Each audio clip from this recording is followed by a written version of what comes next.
High সব বন্ধুরা, শুভ সকাল। আর আমার নতুন ব্লগে আপনাদেরকে স্বাগত জানাই।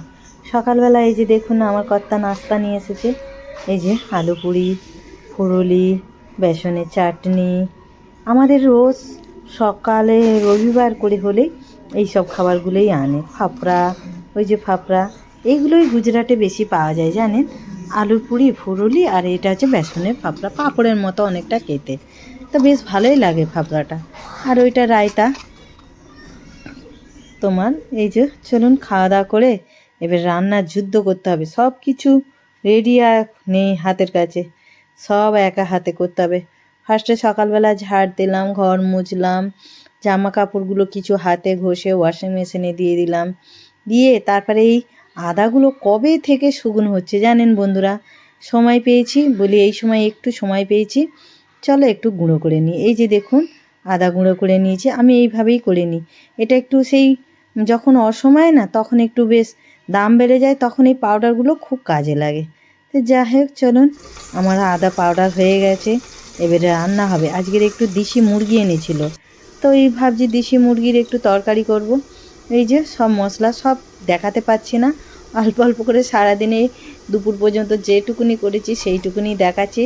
মেন এই যে আদা পাউডারটা ছিল না বলেই আমি গুঁড়ো করলাম জানেন বন্ধুরা। তারপরে ওই যে রসুন, লঙ্কা গুঁড়ো, হলুদ গুঁড়ো, এইসব মশলা, ধনে জিরে পাউডার, গরম মশলা সব রেডি করে নিয়েছি, জলে গুলে নিয়েছিলাম। তারপরে আর কি টমেটো, পেঁয়াজ, তেজপাতা ওগুলো একটু ভেজে মশলাটা গুলিয়ে ওর মধ্যে দিয়ে মশলাটাকে সুন্দর করে কষছি। এই যে একটু দেশি মুরগিটা আমি আবার কুকারে একটু হাফ সেদ্ধ করে নিয়েছি, কেননা আজ অনেক রবিবারের দিনে না আমি পেরে উঠি না, একা হাতে তো করতে হয় সব কিছু। ওই যে মাংসটাকে ছেঁকে রেখেছিলাম, জলটাকে স্টাফিংটাকে পরে দেবো। এই যে সেদ্ধ হয়ে গেছে, আবার জানেন বন্ধুরা একটু বেশি সেদ্ধ হয়ে গেছে। তো যাই হোক, কিন্তু আমি খাবো না, আমার শরীর একদম ভালো নেই। ভাবছি একদম একটুখানি করে খাবো, বেশি খাবো না। আমি একটু ডাল, বেগুন ভাজা, পাঁপড় ভাজা আছে ওইগুলোই খাবো। পেটে তো আবার খেতেই দিতে হবে, যতই পেট খারাপ হোক, খালি পেট থাকলে বেশি শরীরটা খারাপ করে, কিন্তু খেতে তো হবে। এই যে দেখুন মাংস মোটামুটি কষা হয়ে গেছে। আর ওই যে স্ট্যান্ডটা কিনেছিলাম, কোনো রকমের ঠেকে ঠুকে স্ট্যান্ডে বসিয়ে আর কষছি। বেশ ভালোই লাগে সত্যি, স্ট্যান্ডে করলে পিকচারটা সুন্দর হয়, আমিও লক্ষ্য করে দেখেছি। একটা কিনবো ভাবছি দামি দেখে, কিনতেই হবে, না কিনলে আমি ভিডিও কিছু করতে পারছি না। কি করে কিনবো বন্ধুরা, পয়সা বেশি নেই। যখন ভাবলাম নিজের পেমেন্ট হবে, নিজের পেমেন্ট দিয়ে কিনবো, আর হয়েও উঠছে না। কবে যে পাবো জানি না বন্ধুরা। তো যাই হোক, এই যে দেখুন আলু দিয়ে, নতুন আলু দিয়ে মাংসর এই যে ঝোল ঝোল। আর আমার ওইদিকে ডাল হয়ে গেছে, বেগুন ভাজা, ওলকপি ভাজা, এগুলো সব হয়ে গেছে। লাস্টের দিকে আবার একটু গরম মশলা থেঁতো করে দিলাম জানেন। আর তারপরে মাংসটা হচ্ছিল, ওই ফাঁকে আমি স্নান টান সেরে পুজো টুজো করে কড়াতেই বসে রেখেছিলাম। একটা ভাগ রেখে দিচ্ছি, আর একটা ভাগ কালকের আমার কর্তা নিয়ে যাবে কারখানায়। এইটা দুপুরবেলা খেয়ে নেবো অল্প করে। তা চলুন এবার আমরা সব খাওয়া দাওয়া করবো।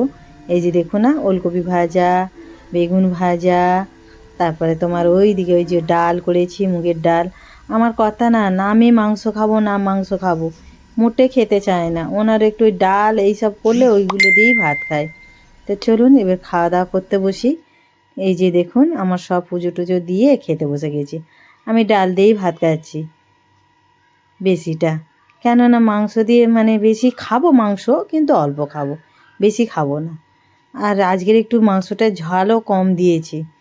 বেগুন ভাজা, এমন দিনে বেগুন ভাজা খেতে কত সুন্দর। আর ওলকপিটা জানেন বন্ধুরা এখানে বেশি পাওয়া যায় না, খুব কম পাওয়া যায়। তো এনেছে কথা, ওইটাই বলি চলো ভাজা করে দিই। একদিন তরকারি হয়েছিল, একদিন ঝোল হয়েছিল। এই যে তারপরে এবার মাংস, আলু নিয়ে নিলাম, একটু মাংস রসও নিয়ে নিলাম। চলুন খাওয়া দাওয়া করে নিই। তা আজকের আমার ব্লগটা কেমন হলো একটু কমেন্ট করে জানাবেন। ভালো লাগলে একটু লাইক করবেন, শেয়ার করবেন, সব বন্ধুদের একটু আশেপাশে লোকেদের দেখাবেন প্লিজ। আমার না ব্লগে তেমন একটু ভিউজ হয় না, প্লিজ আপনারা একটু হেল্প করুন। সবাই মিলে হেল্প করলে তাহলে আমি একটু এগোতে পারি, একটু দাঁড়াতে পারি। চলুন শুভ দুপুর, টাটা, বাই। আবার একটা নতুন ভিডিও নিয়ে আসবো। আপনারা সব ভালো থাকবেন, সুস্থ থাকবেন, বাই।